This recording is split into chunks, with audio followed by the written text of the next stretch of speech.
Muito boa tarde. Hoje, terça-feira, dia 24 de setembro de 2018, está no ar o Estação Entrevista comigo, Carlos Roberto. Hoje recebemos aqui em nossos estúdios Lúcia Bessa, né? Pré-candidata a deputada distrital. Lúcia, seja muito bem-vinda ao Estação Entrevista comigo, Carlos Roberto. Muito obrigada, Carlos. Obrigada à nossa Rádio Estação 26. Eu estou muito feliz de estar aqui com todos vocês e é uma satisfação poder participar desse programa ao seu lado. Olha, fico muito feliz pela sua presença aqui na rádio, até mesmo porque tenho acompanhado os pré-candidatos e o programa oportuniza que os pré-candidatos possam vir até a emissora para poder conversar com a população do Distrito Federal. Lúcia, vamos começar perguntando a você aqui, a minha pergunta sempre inicia-se dessa maneira. Quem é Lúcia Bessa? Quem é Lúcia Bessa? Lúcia Bessa ainda é uma mulher que sonha muito, que começou a sonhar aqui, nas ruas de Ceilândia, aos 14 anos de idade, e que sonhava e ainda sonha com uma sociedade que seja possível nós vivermos sem violência. Lúcia Bessa é uma mulher que ainda sonha e luta para que a gente tenha uma sociedade digna, com respeito, onde nossos filhos e filhas possam ser criados com dignidade, onde nós tenhamos empregos dignos e onde haja isonomia, uma paridade salarial entre homens e mulheres. Lúcia Bessa é uma mulher, é uma mãe, é uma esposa, é uma advogada, é uma pessoa que tem lutado incessantemente contra toda espécie de injustiça e de violência, meu querido. Exatamente. Inclusive, você foi subsecretária de Políticas para as Mulheres, não foi isso? Com certeza. Lúcia, conta um pouquinho da sua trajetória na secretaria e os avanços que ela teve durante a sua gestão. Excelente pergunta, Carlos. Muito obrigada por essa oportunidade. Nós ficamos ali à frente da Subsecretaria de Políticas para as Mulheres, que estava dentro de um guarda-chuva gigantesco chamado SEDEST-MID, Secretaria de Desenvolvimento Social, Mulheres, Igualdade Racial, Trabalho e Direitos Humanos. Então, a subsecretaria era uma das subsecretarias que compunham essa secretaria. Nós encontramos, quando nós chegamos ali, vários desafios, mas com muito trabalho e com muita coragem, com muita força de vontade, nós chegamos ao final da nossa gestão com vários créditos e eu gostaria de compartilhar com vocês aqui. Quando nós chegamos, nós sentimos, grande parte dos servidores, com um sentimento de despertencimento àquela secretaria, com o sentimento de que aquela secretaria não fazia parte de suas vidas, e de que aquela secretaria ou aquela subsecretaria não era importante para o desenvolvimento de si e daqueles usuários e daquelas usuárias que procuravam aquela secretaria ou essa subsecretaria. Então, nosso primeiro desafio foi fazer esse chamamento, esse despertar nesses servidores e servidoras, para que elas e eles pudessem entender quão importante era o trabalho a ser desenvolvido para as mulheres do Distrito Federal.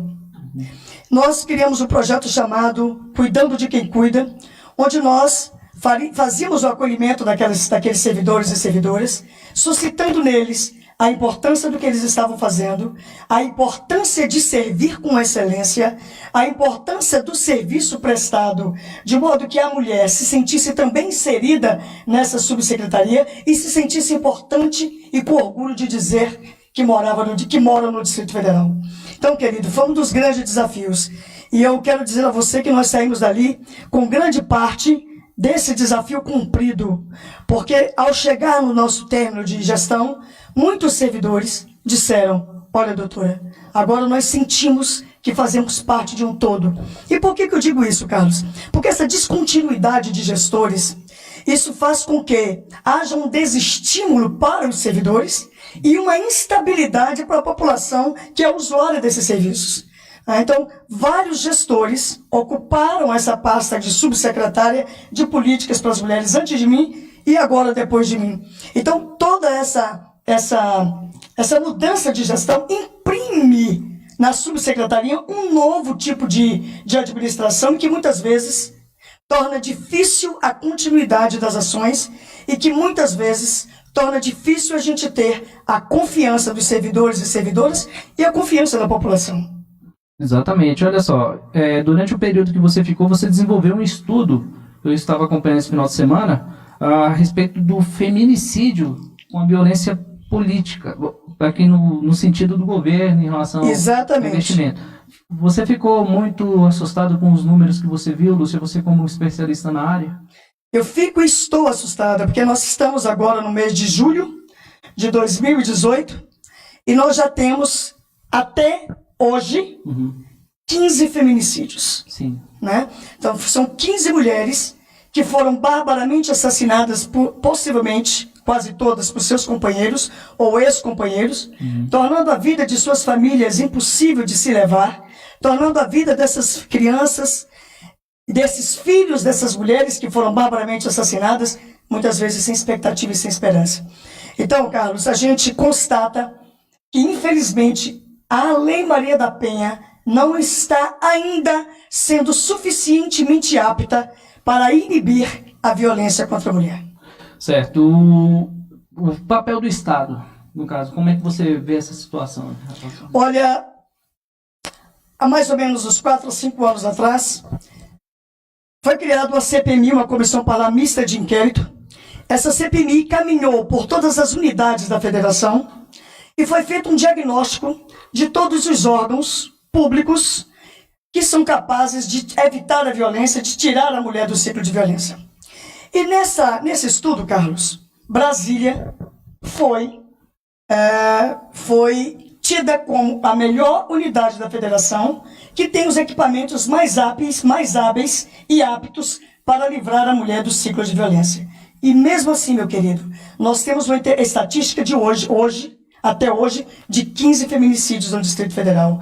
Nós temos uma estatística de um alto índice de assédio sexual. Nós temos ainda um alto índice de todas as violências cometidas contra a mulher. E isso verdadeiramente nos assusta. É fato. Doutora Lúcia, vou fazer uma pergunta que antecedeu nos bastidores aqui. Eu havia comentado com a senhora. Em relação à seguinte situação, muitas das vezes também existe denunciação caluniosa por parte da companheira, né? Porque no sentido de fazer com que essas pessoas procurem a justiça para denunciar o seu companheiro de forma negativa, depreciando, fazendo com que ele perca o emprego, muitas das vezes de forma injusta nas redes sociais, prejudicando o companheiro nesse sentido. Como proceder nessa questão também? Porque, afinal de contas, sabemos, é errado o homem agredir, sem sombra de dúvida, a lei está aí para ser cumprida. Mas, diante desses casos, como a justiça trata também o homem que foi prejudicado pela companheira também, nesse sentido? Bom, é bom que a gente esclareça que a Lei Maria da Penha, ela foi criada para amparar as mulheres. Não é? Então, o homem que se sinta agredido, ele não pode ir à delegacia da mulher pedir um amparo da Lei Maria da Penha nesses casos. Porém, a lei é erga omnes. Nós temos aí o Código Penal, que é esse homem se sentindo ofendido, se sentindo agredido por qualquer uma dessas ações que você iluminou, ele pode ir para uma das delegacias circunscricionais, registrar a ocorrência e exigir do Estado a contraprestação devida ao crime que ele sofreu, cometido por uma sua ex-companheira ou qualquer outra mulher do seu convívio. A lei é para todas, para todos, meu querido, infelizmente ou felizmente. Não, exatamente, olha só, e durante a secretaria, quando você ficou como subsecretário de Políticas Públicas para a Mulher, houveram grandes avanços. O serviço, por exemplo, das 4 centros especializados de atendimento à mulher. Muito bem. Né? A Casa Abrigo, a Casa da Mulher Brasileira, e também o Núcleo de Atendimento a Famílias e Autores de Violência Doméstica. Muito bem, Carlos, você citar sobre isso. Porque muitas vezes, meu querido, as mulheres deixam de procurar os seus direitos porque desconhecem quais são os equipamentos públicos que existem para que ela possa se sentir segura e amparada. O governo do Distrito Federal tem alguns equipamentos e que é importante que se fale sobre eles, porque um dos maiores pecados do Executivo é não anunciar aquilo que efetivamente ele tem para a população. Né? E nós caminhamos nas 31 regiões administrativas dizendo para as mulheres, olha, nós temos 4 CEANs, 4 centros especializados de atendimento à mulher. O que são esses CEANs? São centros especializados com equipe multidisciplinar, que a mulher, sofrendo uma agressão, procura aquele centro, e ali ela relata o fato, ela é atendida naquele local, ou ela é encaminhada, dependendo do seu pleito, da sua demanda, a algum dos outros órgãos que possui dentro do governo. Esse CEAM, Centro Especializado de Atendimento à Mulher, nós temos um aqui no centro de Ceilândia, próximo à Caixa d'Água, nós temos um em Planaltina, nós temos um na estação da 102 do metrô, e tínhamos um que funcionava na Casa da Mulher Brasileira, na 601 Norte. Por que? Ele funcionava no prédio da Casa da Mulher Brasileira, que infelizmente, meu querido, encontra-se interditada 100%, e nossas mulheres hoje deixaram de contar com esse equipamento tão importante, tão essencial à vida de todas elas. Além do CEAM, temos a Casa Abrigo, que por motivos óbvios e de segurança, nós não podemos nominar o endereço. Sim, de forma nenhuma. E essa Casa Abrigo, Carlos, ela recebe todas essas mulheres em iminente risco de morte. Quando o agressor está solto, ela não pode voltar para sua residência, porque se voltar, certamente terá sua vida ceifada. Ela é abrigada nessa casa-abrigo por um período mínimo de 3 meses, podendo ser prorrogado dependendo da situação de emergência, dependendo da situação de perigo, dependendo da situação de risco. Essa casa-abrigo, as mulheres são recebidas também com seus filhos, porque nos arredores da casa há sempre um estabelecimento de ensino que é obrigado a receber essas crianças para que não haja uma ruptura no aprendizado desses jovens ou dessa criança. Além do CEAM e da casa-abrigo, temos 2 ônibus lilazes, que é o ônibus da mulher, onde esse ônibus deve ser encaminhado aos locais onde o braço do Estado tem mais dificuldade de chegar, que são as comunidades rurais. Né? Infelizmente, das 2 unidades móveis, somente uma funciona. Né? Nós precisamos intensificar o uso desses ônibus, porque muitas comunidades estão aguardando, ansiosas, a chegada do ônibus da mulher, para que possa oferecer a eles ali o mínimo possível dos serviços que o governo tem, para que essas mulheres se sintam mais protegidas e mais acolhidas. Olha, doutora, eu vou fazer uma pergunta aqui em relação do seu próprio estudo, né, que foi feito. As ações devem ir além da criminalização. O combate ao feminicídio requer mudanças culturais e o fortalecimento de políticas públicas voltadas para a desconstrução das desigualdades de gênero. Muito bem. Para que a autonomia e direitos das mulheres. No caso do gênero, se aplica a quê nesse sentido? Eu vou explicar para você. Essa situação, quando nós capitulamos que o problema do feminicídio é uma questão política, sim, porque o que nós entendemos? Essa situação é uma situação histórica, onde nós, mulheres, fomos criadas para sermos subalternas aos nossos homens, onde nós, mulheres, fomos criadas para sermos obedientes aos nossos homens. E se num momento qualquer de nossas vidas nós nos insurgirmos contra essas determinações e ordens do nosso companheiro, do nosso macho, do nosso amado, do nosso amante, nós recebemos uma punição. E muitas vezes, Carlos, essa punição pode ser um xingamento, pode ser um achincalhe, um constrangimento, uma facada, e aí o ápice da violência contra a mulher, que é o feminicídio. Quando eu digo que o feminicídio é uma questão política, porque nós temos que enfrentar esse problema com a seriedade que o caso requer. Certo. Não somente o Estado, mas a sociedade civil, organizada ou não, precisa entender que nós estamos vivendo em uma guerra. Nós, mulheres, estamos sofrendo diuturnamente por uma questão histórica, onde o machismo ainda impera a nossa sociedade, e o machismo, querido, mata. E quando eu digo machismo, eu não estou aqui condenando o homem. Eu estou dizendo que é uma sociedade historicamente construída para nos submeter à vontade masculina. E o que nós precisamos? Nós precisamos desconstruir isso. Nós precisamos entender que eu e você somos iguais perante a lei, e que eu e você temos condições e devemos ter condições de viver harmonicamente.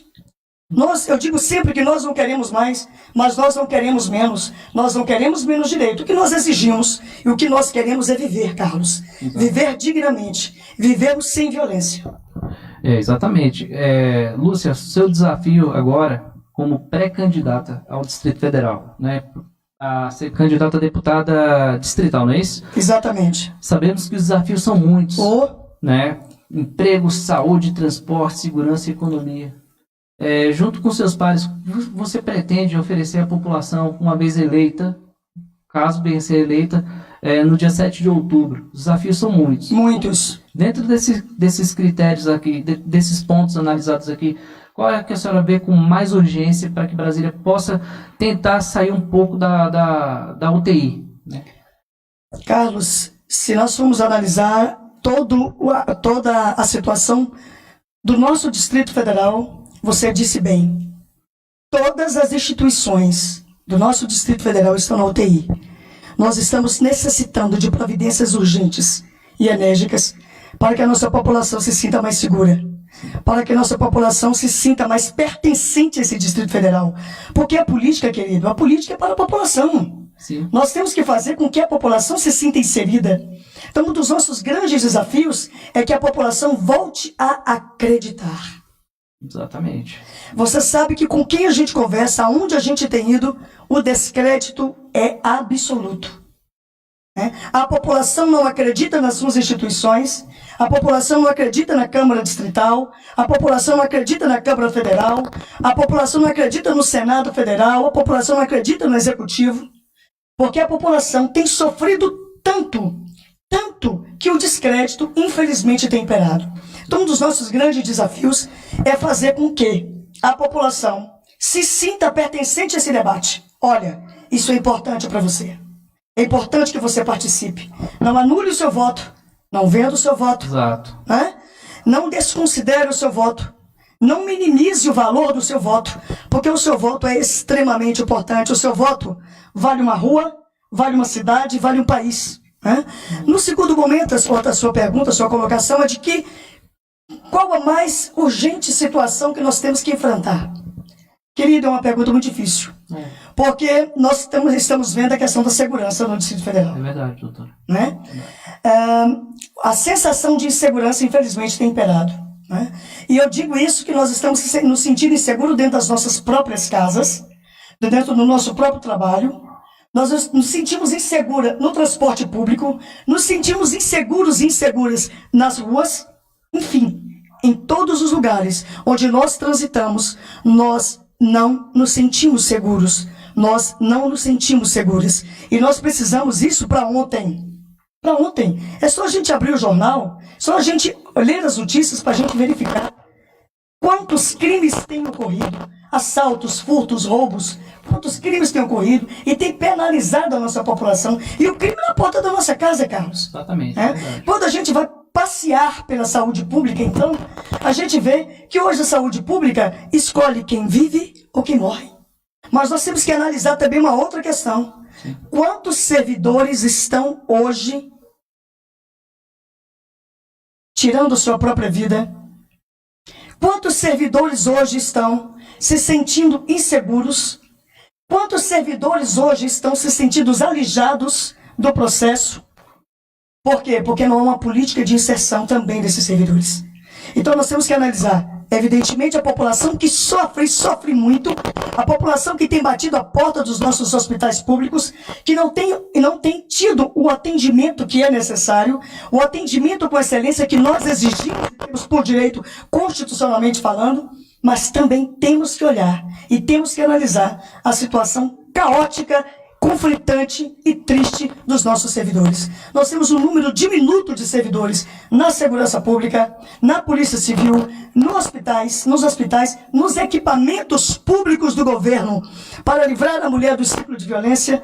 E isso é um problema gravíssimo que tem sido motivo para um trabalho que está sendo desenvolvido que está muito aquém daquilo que a população necessita. Isso é verdade. Olha só, a Laildes Batista, uma mulher empoderada e disposta a lutar a favor das mulheres e a sociedade como um todo. A Evelyn manda uma figurinha daquela com um coraçãozinho para você. Evelyn querida, Laildes querida. Laildes, é isso mesmo. Parabéns, doutora Lúcia Bessa, a participação do público aqui falando. Muito feliz. Um beijo grande para vocês, minhas queridas. Olha só, doutora, tem outra pergunta aqui que nós falamos há pouco, que já você respondeu quase todas aqui, mas foi um bloco bem interessante, né? O desgaste do cenário político envolto em sucessivos escândalos de corrupção. Está difícil fazer política no Distrito Federal? não só no Distrito Federal, a gente tem acompanhado aí como está o cenário político nacional. E isso tudo, Carlos, é aquilo que nós dissemos anteriormente. Com todo esse cenário de corrupção que tem imperado nas nossas instituições públicas, tem feito com que nós, população, nos sentimos que, olha, eu não quero mais votar, eu não quero mais participar, eu não quero... Esse movimento ou esse cenário não me pertence, mas eu quero dar um recado para toda a população que está nos ouvindo agora e que se sente assim, desacreditada, sem motivação ao menos de escolher o seu candidato. Minha amada, meu amado, esse é o momento agora de fazer valer o seu voto. O que nós precisamos é de uma renovação total na Câmara Legislativa. Exatamente. Nós precisamos que outras pessoas comprometidas com a sociedade, outras pessoas comprometidas com a população, ocupem aquele lugar.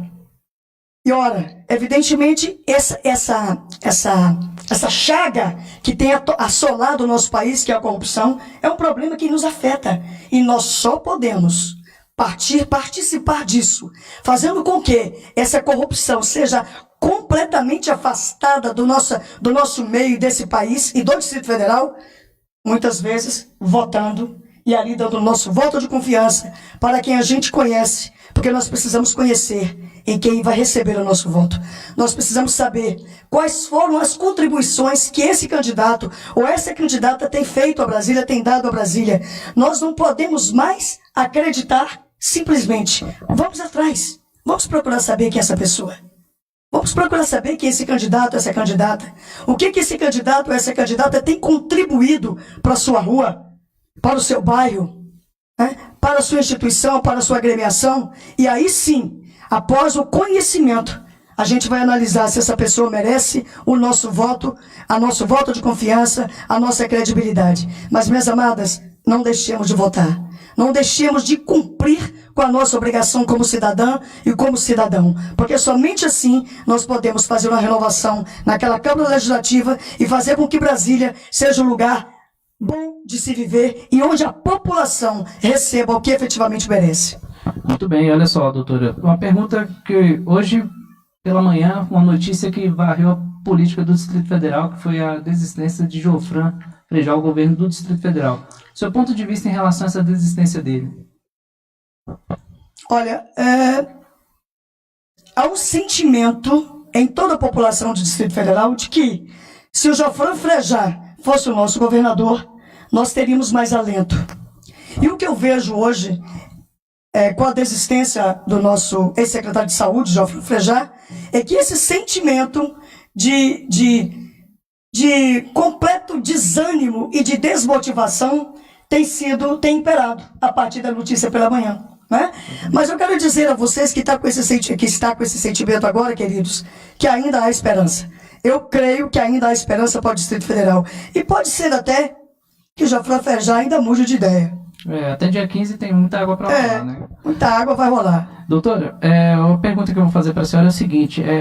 Em relação aos desafios de Brasília, para os próximos 50 anos, uma vez que a senhora tem a oportunidade de sentar na cadeira de distrital, como a senhora imagina a cidade daqui a um bom período, esse tempo todo? Eu vou dizer para você, Carlos, eu imagino e tenho lutado para que nós tenhamos um lugar melhor para os nossos filhos e filhas. O que eu espero para Brasília, o que eu espero para o Distrito Federal e o que eu espero para a população do Distrito Federal é que nós tenhamos um número diminuto de desempregados ou nenhum desempregado ou desempregada. O que nós esperamos é que não haja mais preconceito e discriminação contra as mulheres, que as nossas mulheres vivam com dignidade, que os nossos jovens e as nossas crianças tenham escola em tempo integral, que as nossas crianças e jovens tenham creche também com horário estendido e que tenham também possibilidade de ter a creche noturna onde os pais e as mães que quiserem fazer o seu curso, quiserem aumentar a sua escolaridade para assim dar uma melhor condição de vida aos seus filhos, tenham onde deixar suas filhas e filhos. O que eu espero para Brasília, o que eu espero para essa população é que nós tenhamos mais segurança, que nós possamos sair das ruas de cabeças erguidas, sem medo de sermos assaltadas, assaltados, mortas e mortas. O que eu espero é que a taxa tributária diminua. O que eu espero é que esse país cresça. O que eu espero é que o Distrito Federal e Brasília possa fazer a população dessa cidade tão sofrida feliz.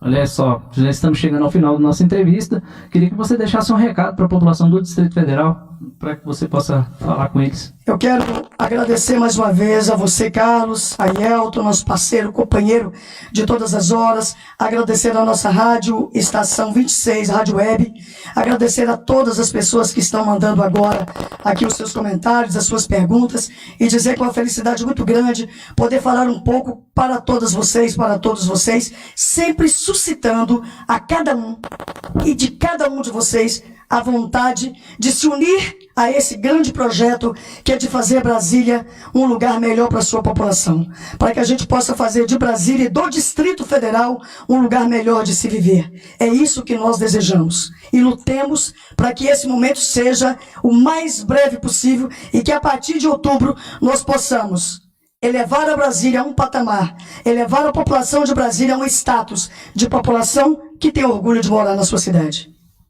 Olha só, esse aqui foi a Estação Entrevista comigo, Carlos Roberto, oportunizando você, eleitor, a fazer sua escolha correta no dia 7 de outubro. Então não venda, não negocie o seu voto, faça a sua escolha. E o nosso programa oportuniza os pré-candidatos a virem conversar com você e levar as ideias deles para o governo do Distrito Federal a partir de 2019.